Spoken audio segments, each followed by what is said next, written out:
Welcome to the London Outlook for Thursday, the 15th of February 2024. Starting off with the economic calendar, we've got GBP, GDP significant news at 9 a.m., which is essentially Frankfurt Open, and depending on this news release, it will essentially dictate the direction that we trade for the remainder of the London session. Then for the US session, we've got core retail sales, Empire State Manufacturing Index, retail sales, and unemployment claims, all of which will dictate the direction that we trade for the New York session.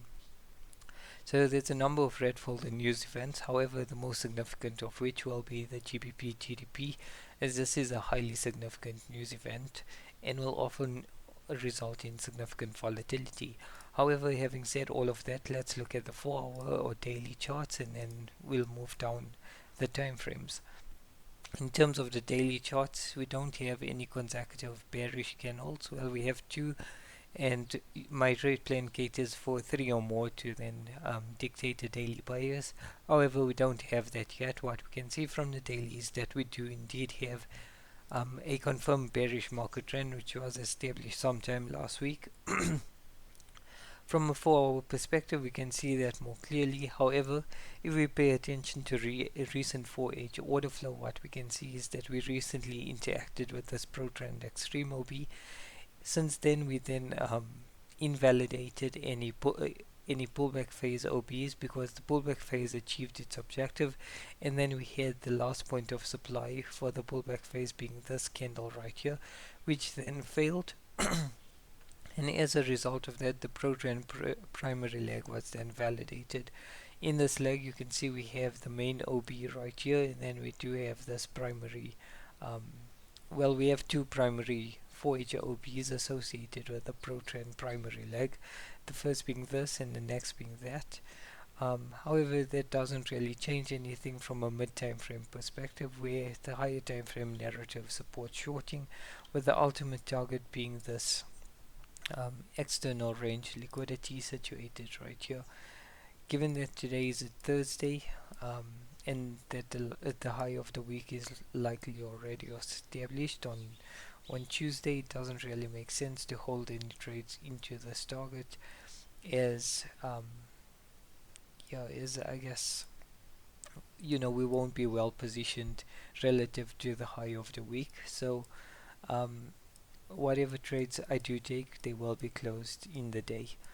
Having said all of that, we know that the primary focus is to shorts, and depending on the GDP news release for the GBP, if it is negative, then it will support the narrative for shorting. If it is positive, it essentially means that we won't trade in the London session, and we'll wait for the New York session to either validate a London high of the day, or for New York to put in a new high of the day, and then obviously validate itself with one of these red folder news events.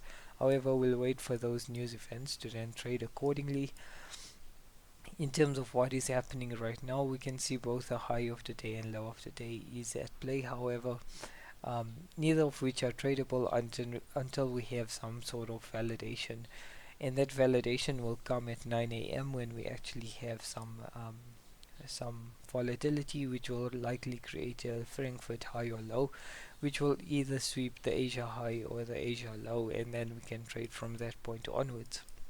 Ideally, what I'm looking for the London session is to have a negative GDP result for this news, which would then allow us to trade shorts and ideally target this level right here. We know that the daily range is roughly 90 pips, so this target is certainly achievable, and probably the daily liquidity situated right here, which is just a structural point on daily, which serves as a significant liquidity target. Just with regards to these two targets, once the ERL target is reached, there is no reason for continued shorts, and essentially shorting becomes invalid at that point. And since we don't really have any reason for longs, it essentially means that we'll be done trading for the day once we get to this ERL target. So I'm going to set an alert right here.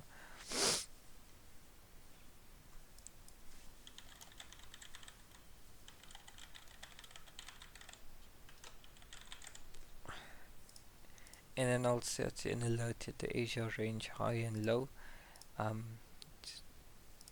and then we can obviously monitor what the news is before we decide to take any short positions. Other than that, I hope you have a good London session, and we'll chat again for the New York session.